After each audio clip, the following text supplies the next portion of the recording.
Well, thank you. And you know, my dear friend as well, back to you. I've known you for many, many years now, both professionally and personally, and I think you're wonderful at both of them. So, Oh, well, thank you.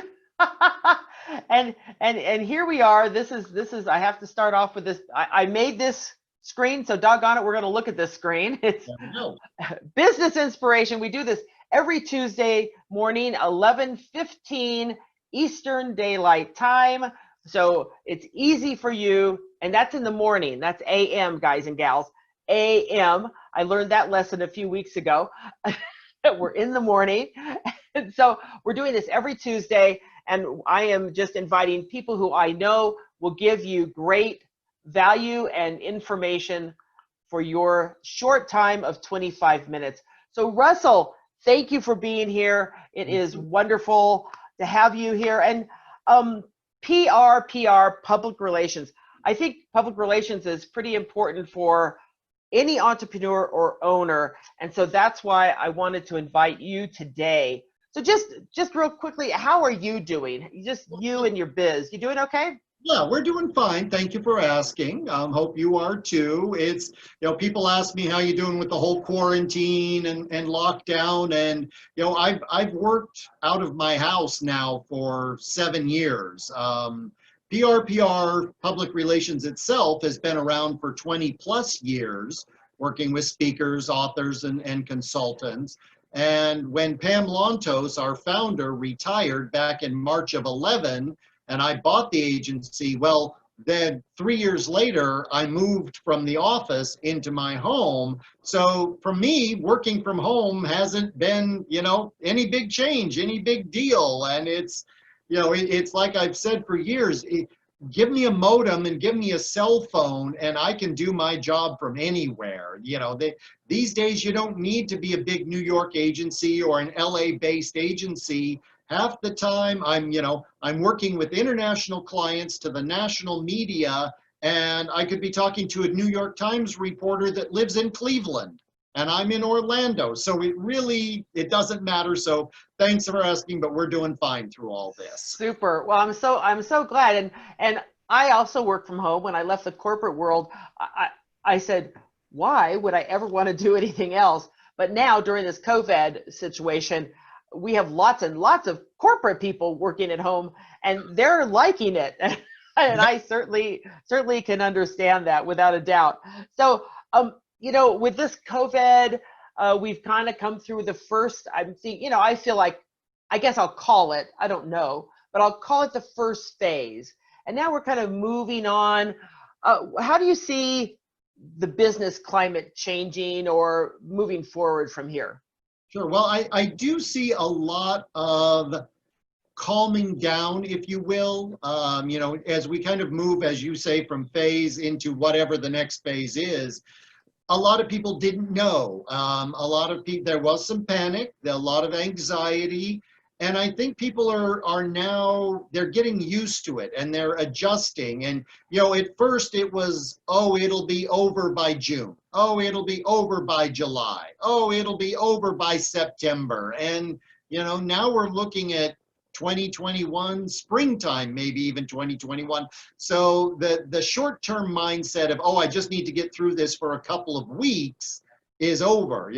Here in Orlando back in March, when Disney and Universal sent all their people home, it was for 2 weeks, and now here it's been, 4 months. So people are getting used to it. People are calming down. They're getting back into a routine. And I'm hearing a lot of speakers telling me that, well, depending on their business model, if they were a keynote, then maybe they had to do some adjusting. If they were more of a workshop or a breakout session leader, it was just a matter of putting their materials, their collateral online.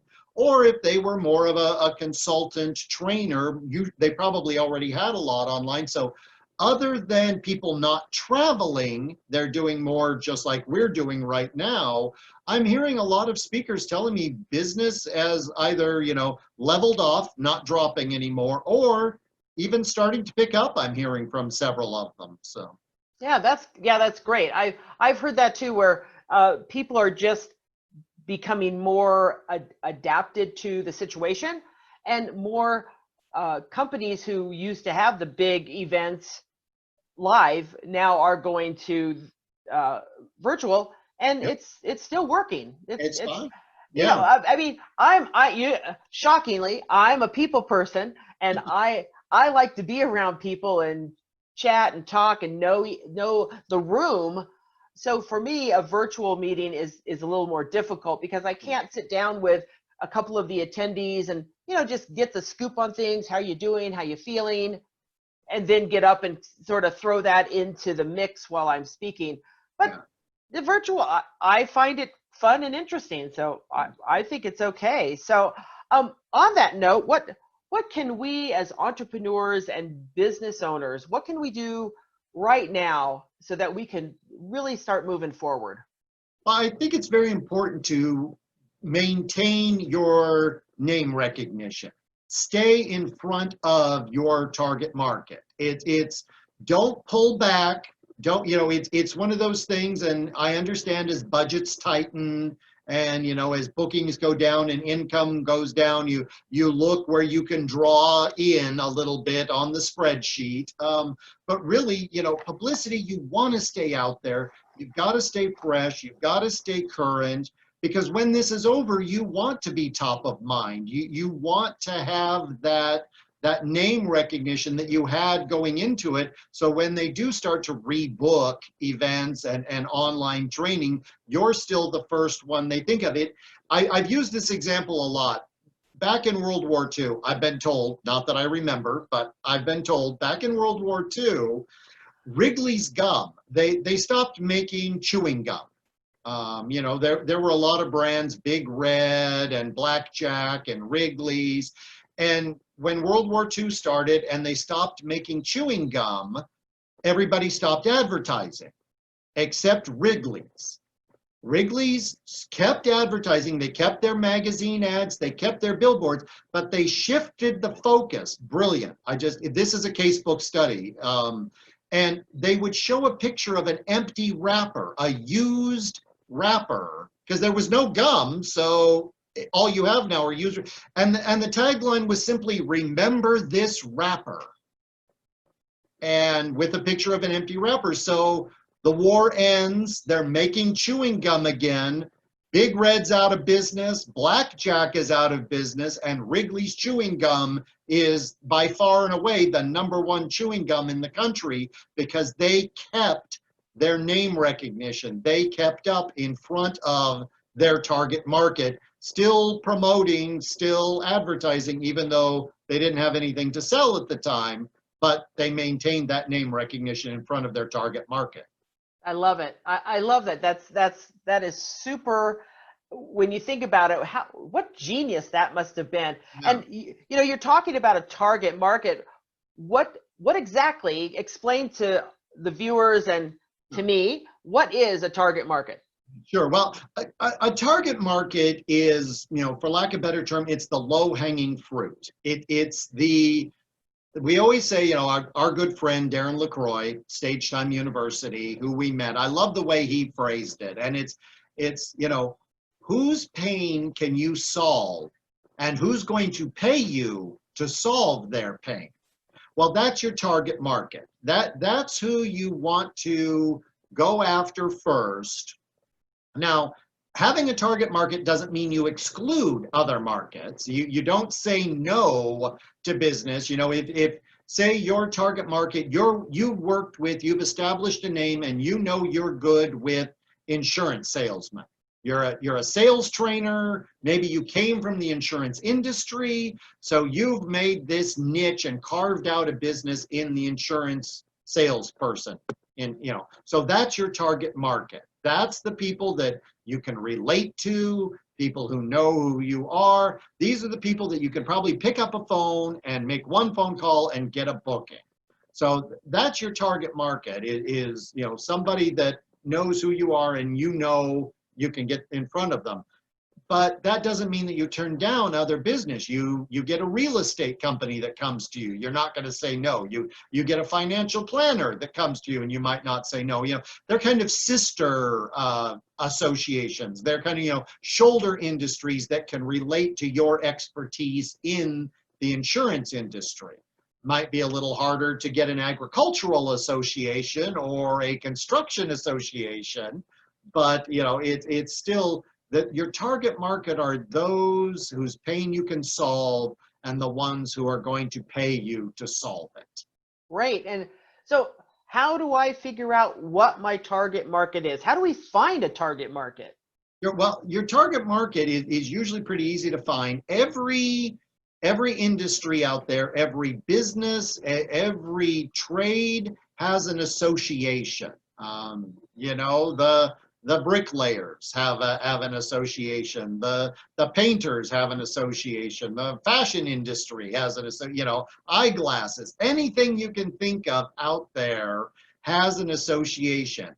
And all these associations have a communications method with their membership, be it monthly 4-color glossy magazine, be it weekly e-zine, be it a members only section on their website. All of these associations have a communication method with their membership. And all of these communication methods are looking to be a resource. They want to be seen as educational, informational, a go-to source. Owners, executives, entrepreneurs, C-suite level decision makers go to their association. They read their trade journals, they read their association magazines cover to cover every month. For those of you who are members of the National Speakers Association, Speaker Magazine, their monthly that's an association magazine. That's a trade magazine. You may not think of it, but that is actually a prime example of a great industry publication with articles in it designed to help you build your business, designed to, as a speaker, build your business and better yourself. So every other industry has the same type of communication method for their membership.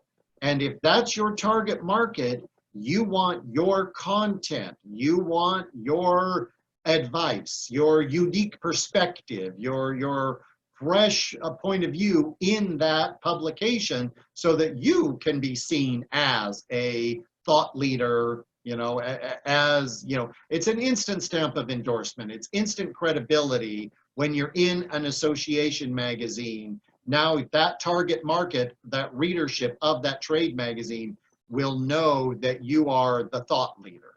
Right. I think that's really a great idea, is to start looking for associations for those people that you want to speak to. You may not be speaking to them yet, right? But I want to speak to that group of people. Yes. Wow. And associations, that just seems so basic, but are we as entrepreneurs thinking in that way? So thank you. That's great advice. You and I have talked about that before. I have acted on your advice in the past, and so it does work. Finding those associations are sometimes you could be a little overwhelmed. The average schmo can be out there. Schmo, that is a terrible thing to say. The average entrepreneur might be out there, and it might be a little tough. Where do I look? What do I do? I tell you, Google for me was super helpful. Yeah. Absolutely. Just Google those associations and you'll find them. That's for sure. So out there, yeah. Google those places. If I may, not too long ago, we got a client's article in Life and Health Advisor magazine, which is, it's not an association publication because it's not tied to a specific association, but it's more of an industry publication. It goes out to life insurance agents all across the country. So I was talking to my client, okay, so this one's not tied specifically to an association, which is almost better because then you can use it to market to any life insurance association. So we just sat down and Googled, like you said, Life Insurance Association, and there were 140,000 results. We clicked on the very first one, And then, oh, okay, here's the American Life Insurance Association. Clicked on that, went to their events page, saw that they had a convention coming up that July, clicked to contacts, found out who the meeting and event planner was. It's like, well, there you go. Send her an email saying, hey, I was in the May issue of Life and Health Advisor magazine. I see you have a convention coming up in July. Let's talk about me presenting a workshop, doing a breakout, being a keynote speaker. And that meeting planner is going to say, wow, okay, this speaker obviously knows what they're talking about because their message was applicable to the readership of this magazine. It means their message is applicable to my audience. I better hire them. Right. And it sounds so simple, but we don't think of it. We just don't. We get caught in the weeds sometimes, as they say. And so it sounds, well, that's great. I know my target market. I'm gonna go after them. Here I am. What happens if our target market has sort of shut down during this COVID time? What do we do then? How do we shift our focus? Sure. Well, that's where the aforementioned sister markets come in. And Okay. that's where, you do want to have, like I say, there's the low-hanging fruit that you go after first of your target market, but not to the exclusion of other markets. Because, certain industries might be down right now, but others might be up. And it's a matter of finding your principles that are applicable to sister or related industries.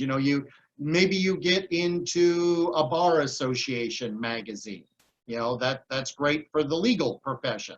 But from there, you could also go into a judicial association conference or a law enforcement. Maybe you go into construction. You're known in the construction industry. Well, you've got not only residential and commercial construction, but then a breakdown.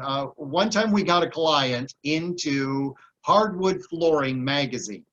And this is a magazine for the Association of Hardwood Flooring Installers. Who knew? Who knew? But it exists, and they have conventions, and they hire speakers. What I loved was that led to our client getting a speaking engagement at the Maple Hardwood Flooring Association.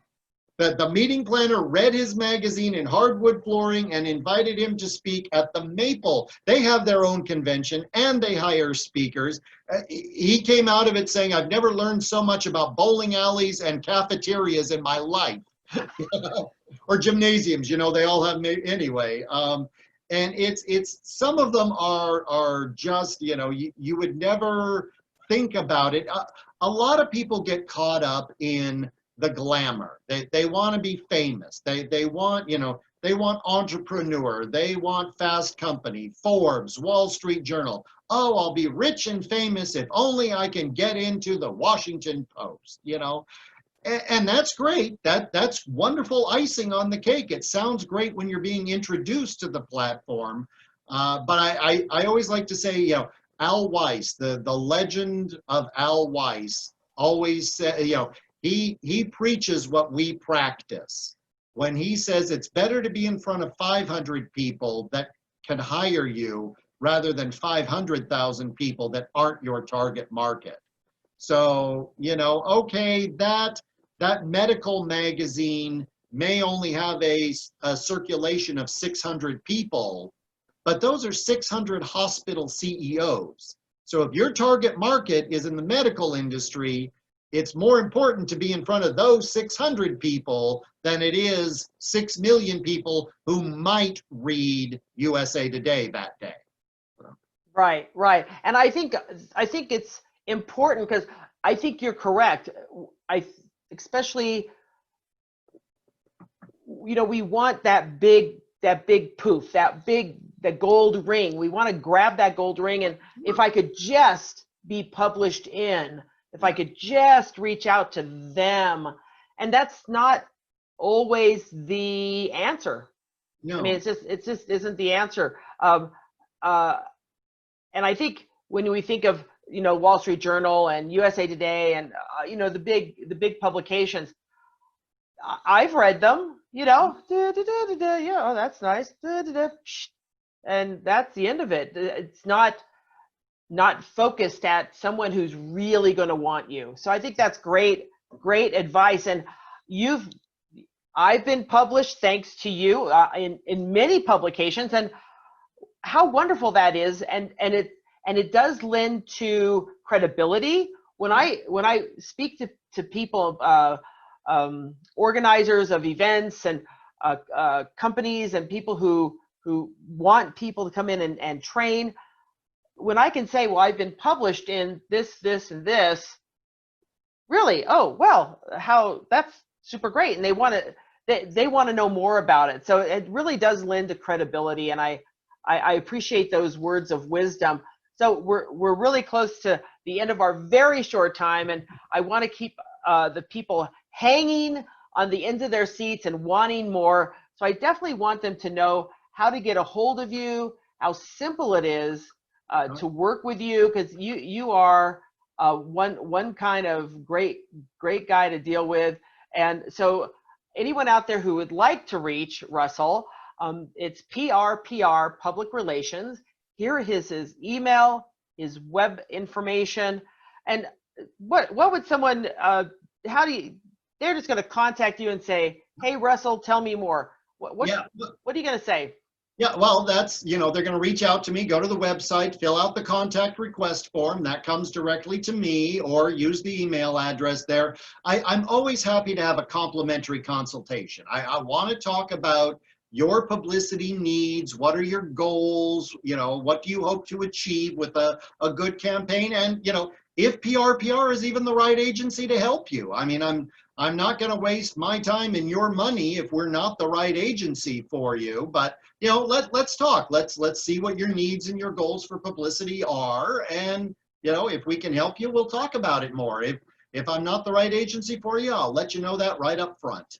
Absolutely, and that's one thing I have to say I really appreciate about you, Russell, is that you are honest about that information. You're not just grabbing at everybody saying, well, this might work out, even though I don't feel like it will. You are very upfront about that, and you have great information. You're very helpful. And like I said, working with you was so easy. And I had never, I've written articles for, little groups, but I've never thought about writing an article for a publication. And that sounds big and daunting. But you helped me out. You gave me ideas. You really, you were very supportive, and I never felt like I was just out here going, okay, I have to write something. It was great. So it was wonderful working with you. So anyone out there, this is the information. This is being recorded. So if you somehow get lost, you will be able to find it on YouTube, and this recording will be posted again. So our time, my friend, is up. 25 minutes of fast and furious, great information. And Russell, thank you so much. One last word of advice that you might want to just throw the cherry bomb out into the pond. You want to build your business, not your ego. So it may be sweet and sexy to be in a nationally known publication, but go for where your audience is. Go for those who can hire you, whether it's 20 people or 20,000. Wow. Super advice to close with. Thank you, Russell. Really appreciate it. So everybody will be here next Tuesday at 11:15 Eastern Daylight Time AM. We're looking forward to seeing you. Thank you, Russell. Thanks, everybody. Have a great day.